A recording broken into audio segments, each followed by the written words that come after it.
Evil Geniuses, Kurt Andersen. The 20th century was one of everlasting change, but since the late 1970s, the desire for innovation in the U.S. seems to have been replaced with a nostalgic longing for the past.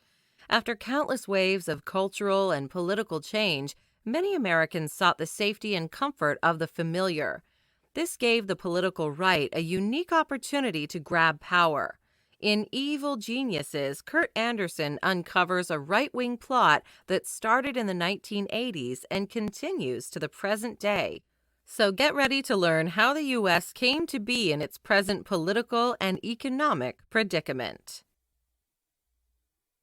A sense of nostalgia. Historically speaking, the U.S. has been characterized as the land of the new. According to Andersen, the U.S. was the first nation invented from scratch and based on new conceptions of freedom and fairness and self-government and national identity. Throughout U.S. history, people were striving for change, and especially in the 20th century, every decade was characterized by radical new cultural shifts.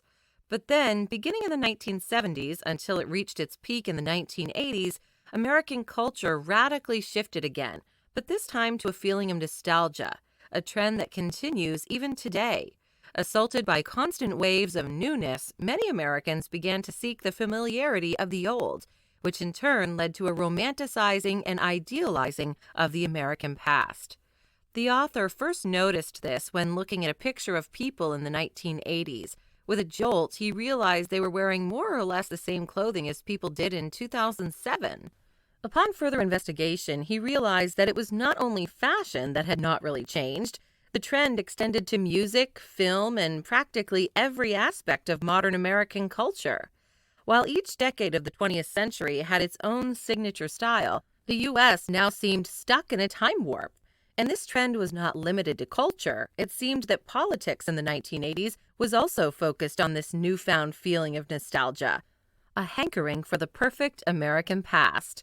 The political and economic right, who up to that point had been threatened by an increasingly liberal sentiment in politics, saw this as a change to stage a comeback, the effects of which are still being felt today. Andersen says that American politics, economy, and culture have been relatively static since the 1990s. The rise of the right political economy had meant that the richer have only gotten richer. Since 1980, the wealth owned by the top 1% of the population has doubled, while the collective net worth of the bottom half of the population is close to zero. The only incomes that grew alongside the economy were those of the top 10% of the population. How could this happen? The ascent of liberalism. Once World War I had been won and the Great Depression was behind them, Americans were looking toward a brighter future. In the 1930s, Franklin D. Roosevelt introduced the New Deal, which seemed to ensure that the U.S. would henceforth be a modern country, providing help for the unemployed, youth, and the elderly. Efforts were made to reinflate the economy, and banks, the rich, and large companies were taxed more heavily than before. The U.S. seemed to be heading toward a future of social equality and security. The 1960s were an era of almost constant newness, and the difference between life in 1963 and 1969 were enormous. Advancements in space and air travel, the introduction of the television, and the hippie movement created great upheavals in society. Many transformative laws were enacted, such as the introduction of Medicaid and Medicare, and civil rights and voting rights acts. Many Americans felt so socially secure that they had the strength to lift others up with them, such as African Americans and women. Toward the end of the 60s, however, these massive changes eventually caused many people's attitudes to shift from embracing change to becoming scared of it. A sense of nostalgia for the comfort of the old days started to spread. This only intensified in the 1970s following the Watergate scandal and the Vietnam War. Public trust in the federal government plummeted, and more than ever, people wanted to return to the good old days. Nixon, in particular, had been unpopular, even preceding the scandals of the time. Even though he had pursued leftist policies, Americans had been cushioned from the insecurity and unpredictability of capitalism for decades, so his politics did not seem revolutionary enough. People had grown complacent in their view that Social Security would always remain a given and failed to see the dangers facing them. The economic and political right, who had watched the unfolding of the liberal politics with increasing anxiety and panic, now saw their chance.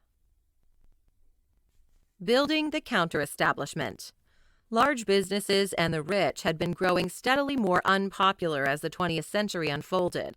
In 1970, only 33% of Americans still believed that business tries to strike a fair balance between profits and the interests of the public, according to the survey firm Yankelevich, Skelly, and White. Just 2 years earlier, in 1968, this number had still been at 70%. Among the first to raise the alarm on the threat to capitalism were Milton Friedman and Lewis Powell. Friedman, an economist, published a manifesto in 1970 decreeing the recent business reforms such as environmental policies and the inclusion of minorities. According to him, the only duty that executives, owners, and shareholders had was to make money. They had no duty to decency or virtue whatsoever. Friedman said those managers who were making life easier for their employees were essentially committing fraud. He was reacting against the social and economic fairness surge of the 1960s and wanted to go back to a time before that. In the 1970s, when Americans were already nostalgically longing for their cultural past, it was easy to convince them to go back to their economic past as well. Powell, a top lawyer from Virginia, also saw the political economy as under attack from, according to him, radicals who behaved like Hitler and his stormtroopers. In his manifestos, he paved the way for a reform of the judiciary, which eventually happened. The judiciary was infiltrated by right-leaning law graduates who founded the Federalist Society. A new focus was put on the American Constitution, and the right wing ensured that for decades to come, the judiciary system would be on their side. Libertarians in the 1970s started to work behind the scenes. They established think tanks in favor of right-wing politics, started to build a media empire, and began funding political operations at unprecedented levels. This culminated in the eventual election of Ronald Reagan as president. With his history as a Hollywood actor, he was the ideal image for a past America. Far from disclosing his intentions of reducing social equality, the Reagan campaign focused on America's widespread nostalgia for the golden days of the past. The Reagan Era and beyond. During Reagan's presidency, a range of policies was adopted that forever changed the relative social and economic security Americans had enjoyed up to that point. Reagan's economic policies included reducing taxes for the wealthy and removing environmental and labor protections. Instead of the New Deal that Americans had gotten used to, they now got a raw deal with long-lasting effects, says Andersen. Labor unions slowly began to disintegrate, while the rich started to get richer. The power of workers was eliminated wherever possible. Another effect of these new policies was the invention of the Wall Street shark. Company shares received an entirely new popularity. Eventually, companies started pursuing immediate solutions that would increase their shareholder value, rather than those with long-term benefits. In his first days as president, Reagan famously said that the government was the problem.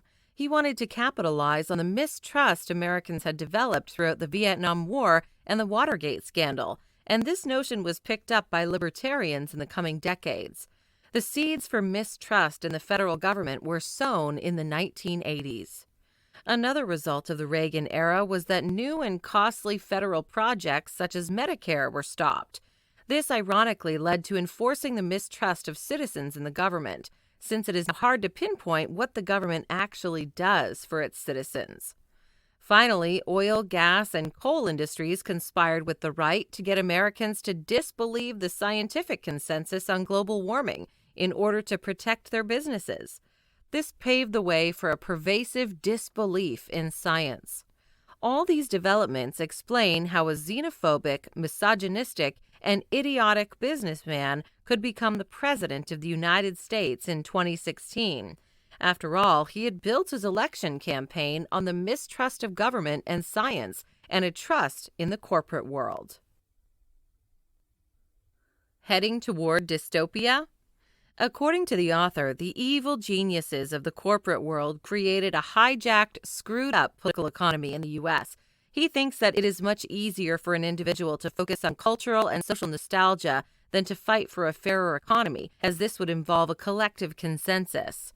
The everything about money and anything for money attitude has definitely shown itself in the handling of the COVID-19 pandemic in 2020. Instead of listening to scientific advice, the government's focus, and by extension the corporate world's focus, has been on protecting the economy. Andersen notes that the pandemic was ignored until stock prices began to fall, and as soon as possible, shops were reopened to keep the economy afloat.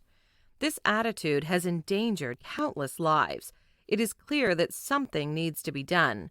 But what? Andersen believes it is time to reset the power in favor of the people, not in favor of the big companies. Otherwise, he believes the U.S. will be headed toward a super-automated plutocracy. How people work and how they get paid, according to Andersen, should become the primary focus of politics. In both politics and economics, Andersen advocates for non-binary thinking. He believes that individuals should take more radical stands in economics, such as claiming back power for workers and citizens and optimizing the economy so that it serves all Americans. Non-binary thinking involves not having fixed attitudes in how these goals should be reached. Andersen also gives the example of the U.S. healthcare system to show how non-binary thinking could work in policy making. Currently, the U.S. healthcare system is confusing with its combination of private and public elements. It also wastes a lot of money, and it is not a fair system for all Americans. Andersen believes a complete overhaul of the healthcare system is needed, which would leave policymakers with a wide range of options, such as copying Switzerland's almost entirely private healthcare system, or following the UK's public healthcare system, or anything in between. Non-binary policymaking would also embrace the free market effects of government-guaranteed healthcare, such as the ability to freely change jobs or to raise children instead of working. Final notes. The longing for the golden past that found its beginnings in the early 1970s allowed the political and economic right wing of the United States to revert the liberal policies that had taken hold up until that point. From the 1930s onwards, the U.S. had been headed for a future of social equality, but a group of managers, CEOs, and wealthy people managed to introduce policies that protected the rich in the 1980s. The changes made during the presidency of Ronald Reagan continue to have effects to the present day. A distrust in the federal government and mainstream science, along with a changed judiciary and unequal society. Hi, I'm Rhonda, and this is an exclusive audiobook video recorded for the Audiobook Master Channel. Enjoy your audiobook and have fun learning. Don't forget to subscribe and hit the notification button so you'll get updated on our next upload. If you liked the video, give us a thumbs up and say your thoughts about the book we just covered. Do you want to listen to a summary or review of a book that we haven't covered in the past? Say it in the comments below or send us a message. Don't forget to check our other uploads. Enjoy listening!